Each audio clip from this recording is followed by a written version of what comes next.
하나님께서 이스라엘을 심판하셨는데 심판도 바로 그 구원 계획의 일부임을 우리가 오늘 에스겔 20장을 통해서 말씀을 주십니다. 하나님의 일하심은 언제나 옳으십니다. 주님은 때로는 사랑하셔서 심판도 하시고 연단도 주십니다. 주님의 그 은혜와 그 사랑에 감사드리오며 이스라엘이 교훈을 받았던 것처럼 오늘도 저희들은 이 말씀을 통하여서 주님의 말씀에 교훈받는 시간 되게 하여 주시옵소서. 성령께서 친히 말씀 증거하여 주시옵소서. 거룩하신 예수 그리스도 이름으로 기도드립니다. 아멘. 오늘은 에스겔 20장 45절 말씀부터 21장 32절 말씀까지가 되겠습니다. 제목의 말씀은 하나님의 심판도 구원 계획의 일부이다라는 것입니다. 에스겔 전체는 두 가지로 나눌 수가 있습니다. 그것이 바로 심판과 회복입니다. 그래서 에스겔서는 심판이 주제가 아니라 회복이 주제인 것을 알 수가 있습니다. 자, 하나님께서 계시지 않음으로 인해서, 그래서 하나님의 부재는 인간에게 언제나 심판이나 재앙으로 온다는 사실을 볼 수가 있습니다. 이스라엘 백성 가운데 하나님께서 하나님의 영광이 떠나면서 에스겔 9장 이하에서 하나님의 영광이 떠나면서 바로 이스라엘은 버려진 고아처럼 이방인들에게 포로되어가는 것을 보게 됩니다. 그래서 전반부는요, 1장에서 33장까지 전반부는 바로 이 예루살렘 멸망이라는 주제를 다루고 있습니다. 오늘 내용도 그 주제 안에 들어가겠습니다. 하나님의 부재와 이스라엘 멸망입니다. 그래서 인생에게 하나님이 계시지 않고 떠나는 것이 얼마나 큰 재앙인가 하는 것을 볼 수가 있습니다. 그리고 이제 34장부터 48장까지는 바로 하나님의 임재가 다시 있으면서 이스라엘이 회복되는 모습을 말씀하고 있습니다. 그래서 오늘 21장부터 22장까지는 전반부에 속하면서 하나님의 심판을 다루는 단락임을 볼 수가 있어요. 자, 앞에 단락에서 20장 1절에서 44절 말씀까지는 이스라엘 믿음의 실패를 언급합니다. 그리고 에스겔은 이제 본문 20장 45절 말씀부터 21장까지 하나님의 심판의 도구로 칼이 활동하는 것을 말씀하고 있습니다. 우리가 보고 있는 개역 한글 성경은 20장에 45절에서 48절 말씀을 삽입해 두고 있어요. 그러나 히브리어 성경이 있습니다. BHS 히브리어 성경은 21장에 오늘 본문을 포함시켰다는 것을 볼 수가 있어요. 그래서 저도 21장과 그리고 20장의 45절 말씀부터 함께 연계해서 보도록 하겠습니다. 자, 하나님의 구원 계획은요, 이스라엘의 실패에도 불구하고 계속됩니다. 그래서 본문에는 심판을 통해서도 하나님의 구원 계획이 성취되는 것을 보게 됩니다. 자, 하나님의 자녀가 자녀의 정체성을 잃었을 때 심판은 불가피함을 보게 되는데요. 사생자는 징계하지 않습니다. 그래서 때로는 세상의 형통보다 바로 불통이 우리에게 유익할 때도 있다라는 사실을 볼 수가 있습니다. 자, 하나님 임재 중에 승리를 경험했던 이스라엘에게 하나님의 부재가 멸망으로 다가오는 것을 보면서 우리 또한 늘 삼가 조심해야 될 것은 날마다의 삶 속에서 성령 하나님과 함께 걸어가고 있는지, 그리고 성령 하나님과 함께 생각하고 성령 하나님과 함께 결정하고 성령 하나님과 함께 길을 걷는지 늘 유념하셔야 합니다. 길을 가다가 여러분 혹시 성령님 옆에 계시지 않는가 돌아보셔야 될 것입니다. 왜냐하면 우리는 순간적으로 우리의 급한 마음에 내 발이 먼저 나갈 때가 많이 있어요. 그러면 어떻게 되겠어요? 어린 아기처럼 엎어질 수밖에 없겠지요. 그래서 늘 주님과 함께 동행하는 것이 우리에게 바로 승리의 삶을 보장해 준다는 사실을 믿으시기 바랍니다. 자, 20장 45절에서 21장 6절까지는 불타는 숲의 비유를 말씀하고 있습니다. 여호와의 말씀이 또 내게 임하여 가라사대 여호와의 말씀이요 45절 20장 45절에 나오고 21장 1절 8절 18절 그리고 22장 1절 17절 23절 총 7번씩이나 여호와의 말씀이 임하였다라고 말씀하는데, 이 임하다라는 이 말씀이 바로 하나님의 임재가 있음을, 하나님의 임재를 가리킬 때 임하다라는 단어를 씁니다. 그런데 에스겔에게 임하신 하나님의 말씀은 심판의 말씀입니다. 때로는 하나님의 종들을 통해서 이스라엘에게 축복을 말씀하셨던 하나님께서 에스겔에게 임하신 이유는 심판을 전하기 위해서임을 알 수가 있습니다. 자, 하나님께서 에스겔에게 남을 향하여 얼굴을 남방 삼림으로 향하여 쳐서 예언하라고 20장 46절에서 말씀하고 있습니다. 이 나무로, 기본 어근은 다름입니다. 다름이라, 원어에 다름이라는 단어를 쓰는데 빛나는 정오를 가리키는 것입니다. 그렇다면 이 빛나는 정오의 의미가 어떤 의미가 되는가? 바로 예루살렘을 의미한다는 사실을 볼 수가 있습니다. 빛나는 정오, 예루살렘과 예루살렘 성소를 가리킬 것입니다. 그리고 남방들이라고 하는데, 남방들은 네게브라고 합니다. 사막 지역을 가리킵니다. 마른 땅이라는 뜻이에요. 그들을 향해서 예언하라고 하는 것은 바로 유다를 향해서 예언하는 것을 말씀합니다. 자, 남방 삼림은요, 지리적 위치로 유다와 시몬이 유다 왕국을 형성했던 그 지역입니다.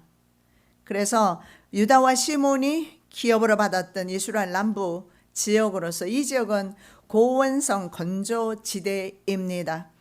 남부 사막 지역이죠. 그러나 여기에서는 남부 사막 지역을 지리적 의미로 사용했다라기보다는 바로 남유다 왕국 전체를 가리키는 것으로 보여집니다. 그래서 레바논 삼림의 집에서 가져온 왕궁, 특히 그 이스라엘 남유다의 왕궁을 의미합니다. 왕도를 의미합니다. 바로 예루살렘입니다. 왜냐하면 예루살렘의 멸망은 굉장히 큰 상징성이 있어요.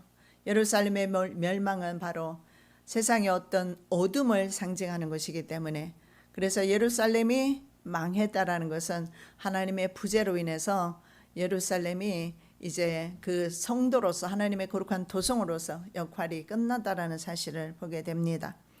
자, 21장 2절에서 인자에 넌 얼굴을 예루살렘으로 향하여 성소를 향하여 소리내어 이스라엘 땅을 쳐서 예언하라, 이렇게 말씀하고 있습니다. 자, 그래서 2절의 말씀을 보건대 네게브는 바로 예루살렘 성소, 특정 짓는다면 바로 예루살렘 성소인 것을 볼 수가 있어요. 자, 그렇다면 왜 이렇게 하나님께서 예루살렘 성소에 대해서 말씀을 하는가? 예루살렘 도성은 하나님 도성으로 인식하고 있습니다. 하나님의 도성은요, 바로 도성 불가침 신앙이 있어요. 하나님의 도성은 절대로 다른 외적에 의해서 침략을 받지 않는다는 그런 신앙이 있었어요. 이 신앙은 무엇입니까? 하나님에 대한 신앙이라기보다는 하나님의 도성을 붙잡고 있는 인간의 노력을 볼 수가 있어요. 하나님 아닌 다른 것을 붙잡고 있는 것입니다. 하나님의 도성이 귀할까요? 하나님이 귀할까요? 이거 잘 구분하셔야 합니다. 우리도 종종 그럴 때가 있어요. 하나님의 선물이 중요하지 않음에도 불구하고 때로는 하나님을 제쳐두고 하나님의 선물에 목매는 사람이 우리들일 수도 있어요.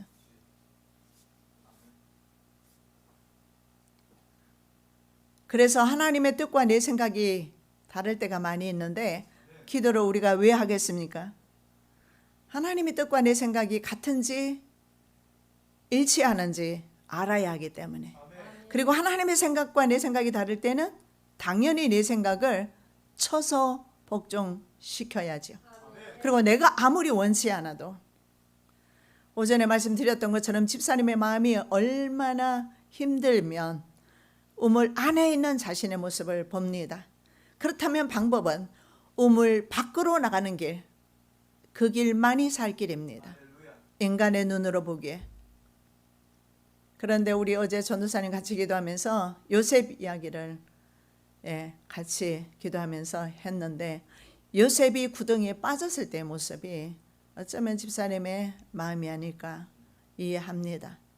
그럼에도 불구하고 요셉은 그 상황 속에서 간절히 빠져나가지만 빠져나갈 수는 없다라는 겁니다.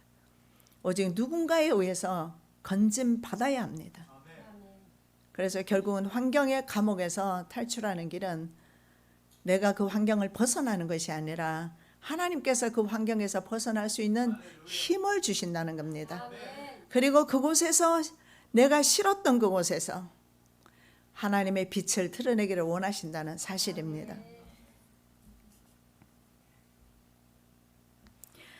자, 그래서 과거 엘리 제사장 시대에도 백성의 불순종으로 실로 성소가 파괴된 적이 있습니다. 처음도 아니지만 이스라엘 백성들은 그렇게 생각했어요. 20장 47절입니다. 남방 삼림에게 이르기를 여호와의 말씀을 들을지어다. 주 여호와의 말씀에 내가 너희 가운데 불을 일으켜 모든 푸른 나무와 모든 마른 나무를 멸하리니 맹렬한 불꽃이 꺼지지 아니하고 남에서 북까지 모든 얼굴이 그슬릴지라. 여러분, 이 말씀을 우리가 봉독하면서 어떤 느낌이 오세요? 말라버린 유다의 영적 상태가 파괴됩니다. 너무나 바짝 말라있는 남유다 상황에서 불이 던져지기만 하면 삽시간에 살라질 수밖에 없는 그런 환경인 것을 보게 되는데, 이 불은 바로 심판의 불이 될 것입니다. 심판을 받게 되는 이유가 그들이 영적으로 너무 드라이 되어 있기 때문에 그렇다는 사실을 볼 수가 있어요. 말라버린 유다의 영적 상태가 바로 황폐하고 건조한 사막지대로 표현되고 있습니다. 그래서 이 심판의 불이 바짝 마른 네게브 지역으로 번진다면 어떻게 될까요? 굉장한 화력으로 타게 되겠지요. 맹렬한 분노가, 이것이 바로 맹렬한 불길이 바로 하나님의 분노라는 사실을 이스라엘 백성들은 선지자를 통해서 계속 경고를 받지만 돌이키지를 않습니다. 그래서 우리 인간이 상당히 고집스럽다라는 사실을 보면서 또 우리가 엄밀하게 말하면 내가 상당히 고집스럽다라고 인정해야 될 것 같습니다. 내가 말입니다. 이스라엘 사람이 아니라 바로 내가 때로는 완고하고 그리고 내 자아를 주님 앞에 복종시키지 아니하고 고집이 되게 세다. 이스라엘 사람들의 고집은 정말 셌습니다. 그렇게 수많은 유명한 선지자들, 대선지자, 소선지자들의 그 말씀을 듣고도 그들은 돌이키지 않습니다. 자, 불이 어느 정도로 번져가느냐? 남에서 북까지입니다. 이것은 단에서 부엘세바라 표현해도 됩니다. 북쪽 단에서부터 남쪽 부엘세바까지로 모든 얼굴이 그슬리게 될 것이다. 이 모든 얼굴에 보면 모든 얼굴은 그럼 누구를 의미하는가? 바로 나무들의 잎과 가지들을 의미합니다. 나무를 백성으로 표현했기 때문에 유다 백성인 것을 알 수가 있습니다. 불이 이스라엘 전역 남유다 전체를 태운다는 사실을 볼 수가 있습니다. 여러분, 다윗을 보면서 다윗 시대에 과연 이런 일들이 있었을까요? 없었습니다. 다윗은 정말 풍요로운 그런 삶을 그 국민들은 다윗 시대에 살았던 것을 볼 때 한 사람의 영적인 지도자 하면 꼭 지도자만을 의미하는 것이 아니라 그리스도인입니다. 그리스도인의 모든 부분에서 책임자입니다. 가정의 책임자요, 사회, 지역 사회의 책임자요, 국가에 대한 책임자요, 하나님 앞에서 책임자로 서야 합니다. 그런데 다윗은 하나님의 종으로서의 책임을 잘 감당했기 때문에 다윗 시대의 백성들은 안연하게 살았지만 지금 왕들은 그렇지 못하게 됩니다. 그래서 이스라엘 백성이 멸망하게 되지요. 그런데 문제는요, 푸른 나무도 태워버린다라는 것입니다. 이 마른 나무는 영적으로 드라이된 사람, 타락한 사람을 의미할 수도 있지만 악인을 의미합니다. 그러면 푸른 나무는 의인을 상징을 합니다. 그런데 성경에 보니까 푸른 나무도 같이 태움을 입게 된다라고 말합니다. 우리가 성경에서 볼 수 있는 것은 다니엘을 보십시오. 다니엘도 역시 태움에 속해 있었다는 사실을 볼 수가 있고 친구들도 마찬가지입니다. 그래서 다니엘이나 에스겔 등의 믿음의 사람도 포로된 것에서 남유다 멸망은 예외 없이 바로 의인에게도 심판이 이루어졌다는 사실을 보게 됩니다. 그렇다면 성경의 말씀과 좀 배치되는 말씀이 있는 것 같습니다. 의인은 분명히 주님께서 보존하신다고 했는데 말이죠. 우리의 관점과 그래서 하나님의 보시는 관점이 다른 겁니다. 우리 관점은 평안한 것, 그냥 내가 생각했을 때, 인간이 생각했을 때 안전한 것, 이것이 하나님의 복이라고만 생각합니다. 그러나 하나님의 성도가 영광로에 들어가는 그런 연단을 통해서 금 같은 믿음으로 다시 태어난다는, 그래서 그것이 복이라는 사실을 믿는 사람은 많지는 않을 겁니다. 하박국 선지자는 이런 믿음을 가졌습니다. 어떤 환경에서든지 악인의 마음은 교만할지라도 오직 의인은 믿음으로 말미암아 살 것이라고 하박국 2장 4절에서 말씀하고 있습니다. 그래서 의인들은 환경이 중요한 것이 아니고 환경이 문제되지도 않고요. 오히려 어떤 환경에 있든지 간에 자신의 믿음을 끝까지 지킬 것이며, 다니엘을 보십시오. 그가 비록 포로되어 갔을지라도 믿음을 지키면서 수상의 자리까지 올랐던 것을 볼 수가 있고, 요셉도 마찬가지입니다. 구덩이에 빠졌던 사람입니다.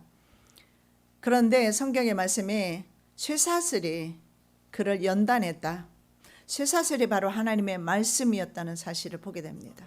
쇠사슬이라는 쇠고랑이 하나님의 말씀으로 요셉에게 작용하셨어요. 13년의 그 고난의 삶 이후에 요셉의 삶은 어떠했습니까?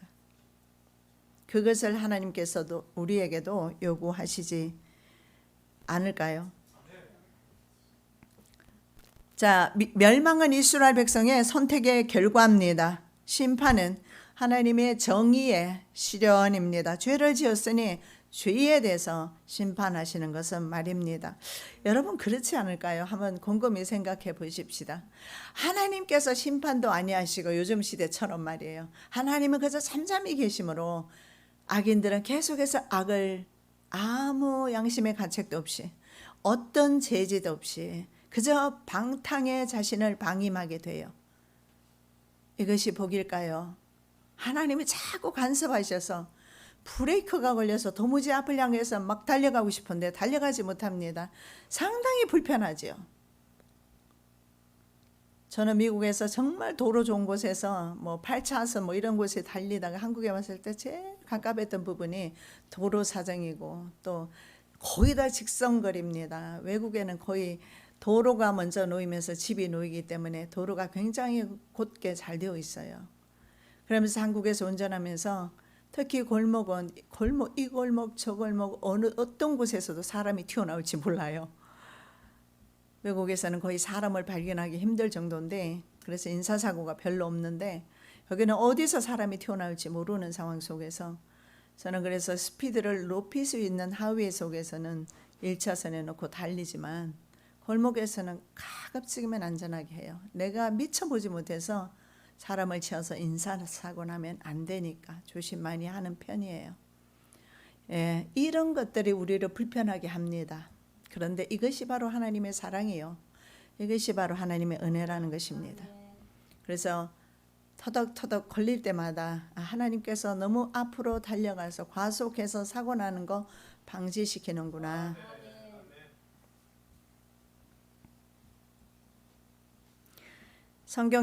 성경께서도 불로 역사하셨어요.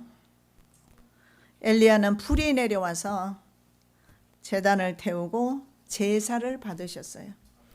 그러나 이제 이스라엘의 불은 이스라엘을 심판하는 여호와의 불인 것을 보게 됩니다. 그러므로 불은 하나님의 진노의 불입니다. 불을 일으킨 자가 누구인지 인식해야 합니다. 환경의 지배자는 하나님이십니다. 특히 그리스도인에 걸어가는 모든 발걸음의 주인은 하나님이세요. 내가 제법 똑똑하고 많이 배우고 지식이 많고 가진 것도 많고, 그리고 나는 이제 장성한 사람이니까 누구의 도움 없이 나 혼자 걸어갈 수 있어. 내가 다 해결할 수 있어.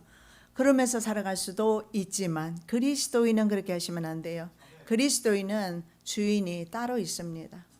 그분의 허가를 받고 허락을 받고 그분의 재간을 받고 움직이셔야 돼요. 종은 그렇습니다. 종은 불편한 게 많아요. 주인의 허가 없이 몸도 혀도 함부로 놀릴 수가 없어요. 우리 그리스도인이 그러한 마음의 자세로 주님께 묻고 또 묻고 또 묻고 주님의 인도를 받으면서 주님과 함께 걸어가는 것입니다. 무릇 혈기 있는 자는 나 여호와가 그 불을 일으킨 줄을 알리니 그것이 꺼지지 아니하리라 하셨다 하라 하시기로. 얼마나 하나님의 이스라엘 향하신 분노가 크면 불이 꺼지지 않아요. 마지막 때 사용될 불도 간직하고 있습니다. 베드로 사도는 현재 하늘과 땅이 불사르기 위해서 보존하고 있다라고 베드로후서 3장 7절에서 말씀하고 있습니다. 경건치 않은 사람들을 위해서 심판의 날까지 불이 보존되고 있어요. 우리 성도를 위해서 보존되는 것이 아니라 경건하지 아니한, 하나님을 믿지 아니하는 그 사람들을 위해서 보존되고 있다라는 것입니다. 자, 이스라엘 백성은 바로 불을 일으킨 자가 누구인지 인식을 해야 합니다. 혈기 있는 자는 바로 여호와가 불을 일으킨 것을 알게 될 것이다. 여기에 혈기 있는 자, 이 혈기 있는 자 바사르는 살, 육체 등의 원어적 의미가 있어요. 그렇다면 이것은 바로 혈기 있는 사람은 주의 본성을 가지고 있는 사람을 의미한다는 사실을 알 수가 있습니다. 자, 여기에서 육신은 말입니다. 근본적으로 하나님 앞에서 불의한 삶을 살게 됩니다.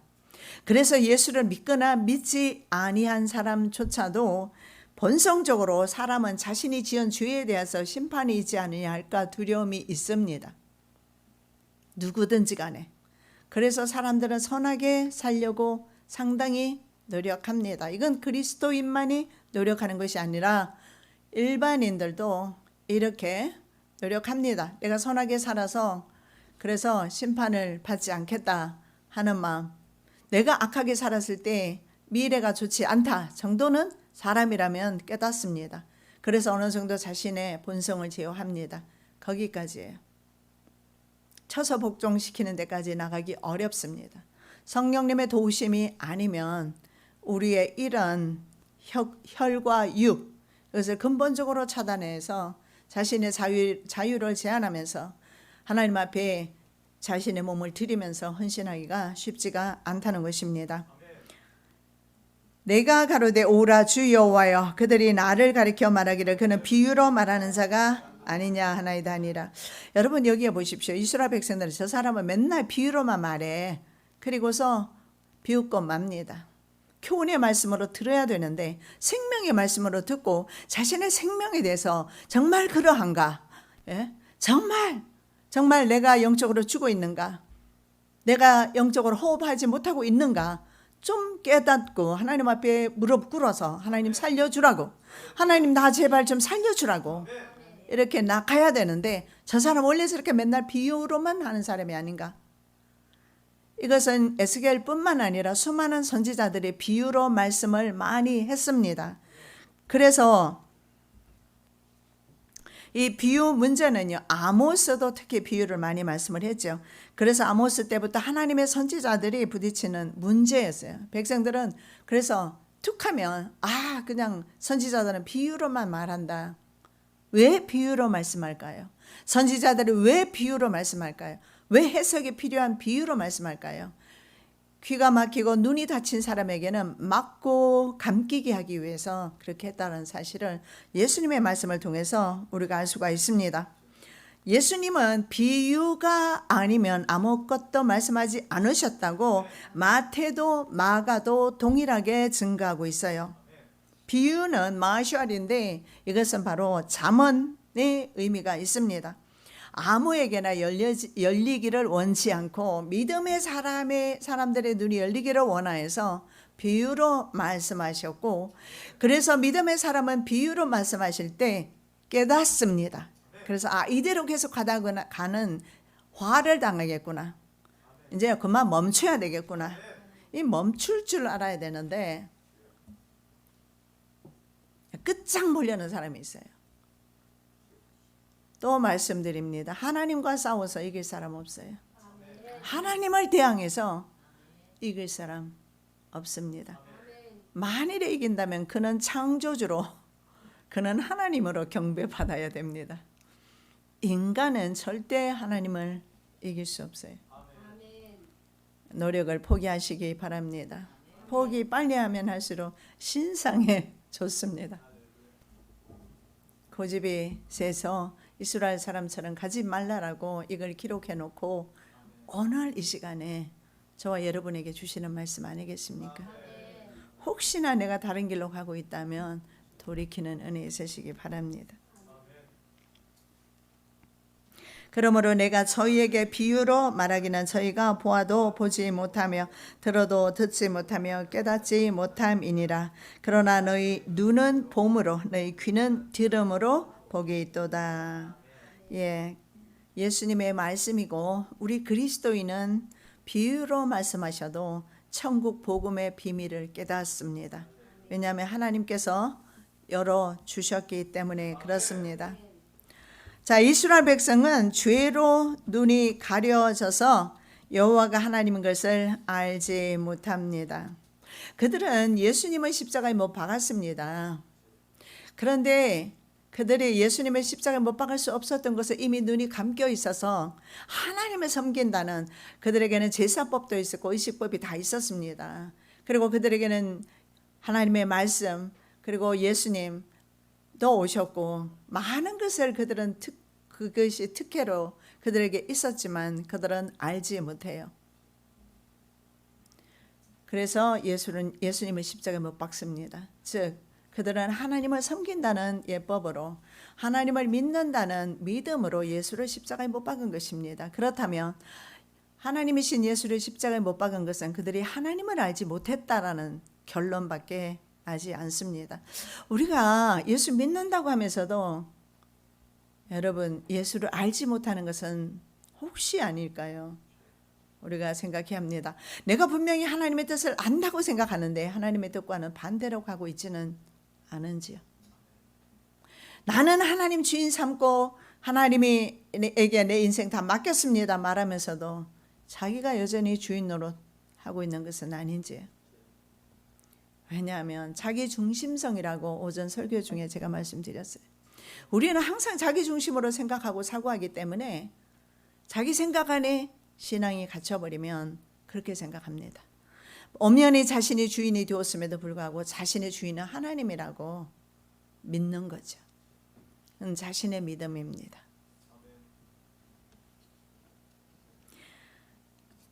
이스라엘 백성은 정말 하나님을 알지 못했습니다. 재앙을 내리는 분이 누구인지 인식하지 못하게 됩니다. 그래서 에스겔 신학에서 가장 중요한 단어 중에 하나가 있습니다. 그 단어가 알다라는 뜻인데 야다라는 의미 야다는 알다, 느끼다, 인지하다는데 이 야다라는 자체가 하나님을 지식적으로 아는 것을 말하는 게 아닙니다. 지식적으로 말하는 것이 아니라 하나님의 능력을 경험한 것을 말해요. 에스겔 창세기 17장의 말씀에 하나님께서 아브라함에게 전능한 하나님으로 나타나셨어요. 그래서 아브라함은 전능한 하나님을 만나고 그리고 전능자 하나님께서 전혀 생식할 수 없는 아브라함에게 아들을 주십니다. 이것이 하나님을 아는 것입니다. 이것이 바로 야다입니다. 하나님을 아는 것. 이런 어떤 하나님을 알게 되었을 때 하나님의 능력이 삶 가운데서 나타나게 되는 것입니다. 소는 그 임자를 알고 야답니다. 나귀는 주인의 구유를 알금마는 야답니다. 이스라엘은 알지 못하고 야다. 나의 백성은 깨닫지 못하는도다 하셨도다. 소도 임자를 야다. 알아요. 본능적으로 알아요. 소도. 나귀도 주인의 구유를 본능적으로 알고 찾아 들어갑니다. 그런데 이스라엘은 보지 못하고 알지 못하고 주인이 누구인지 알지 못하고 내 백성은 깨닫지 못하는도다. 저와 여러분 하나님이 누구신가 깨닫는 은혜 있으시기 바랍니다. 자, 그 다음에 21장 1절에서 7절은 불타는 칼의 노래입니다. 여러분 많이 피곤하신 것 같은데 오늘 여기까지 할까요? 제가 좀 봐드리겠습니다. 오늘 칼의 노래까지 또 하면 부담될 것 같아요. 불의 노래로 끝냅시다. 칼의 노래는 또 뭐냐? 이것도 역시 또 심판이에요. 너무 심판에 대해서 많은 말씀드리면 여러분들 짜증날 것 같고 오늘은 여기까지. 또 식사도 맛있게 하셔서 아마 잠도 올 것이고 오늘은 여기까지. 그리고 또 친교하시기 바랍니다. 기도드리겠습니다. 이사야 선지자는 이스라엘 백성을 고발합니다. 소는 임자를 알고 나귀는 주인의 구유를 알지만 하나님의 백성은 하나님을 알지 못하고 깨닫지 못한다라고 고발합니다. 우리도 동일한 말씀을 오늘 들었습니다. 우리는 하나님을 알고 하나님을 깨닫고 하나님의 능력을 경험하기를 원하나이다. 이 시간에 전능자 하나님을 저희들에게 계시하여 주시옵소서. 전능자 하나님과 또 일주일 동안 살아갈 때 함께 걷는 은혜가 있게 도와 주시옵소서. 거룩하신 예수 그리스도 이름으로 기도드립니다. 아멘.